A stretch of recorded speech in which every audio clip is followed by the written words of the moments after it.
Misconceptions nung mga taong mahilig bumili nung mga product na pampaputi tapos hindi naman, nakikita agad-agad yung, resulta, ganyan, ka-partner Harley. Yes, tama po 'yan. As I've said po, bumili lang po kayo ng napakaraming pong product, aminin po natin. Ang mga Pilipino po talaga gusto magpaputi at gusto maging European ng skin.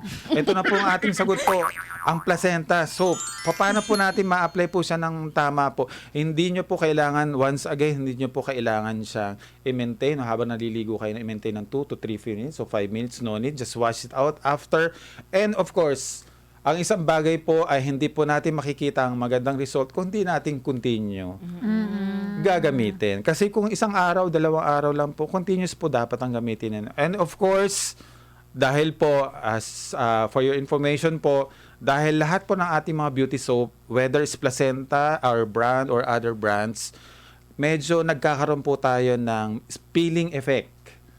Mindful po ang amin po mga soaps, magkakaroon kayo ng mga peeling effect, pero hindi nyo po siya makikita na parang libag lang po siya. Sorry for the word po. Ganun lang po siya, hindi nyo po makikita in your visible eyes. Sa talaga nagpipilim po kayo. That's how mild it is, but strong as it can be to whiten your skin. So, kailangan po natin ng sunscreen protection para sa ating mga beauty soap.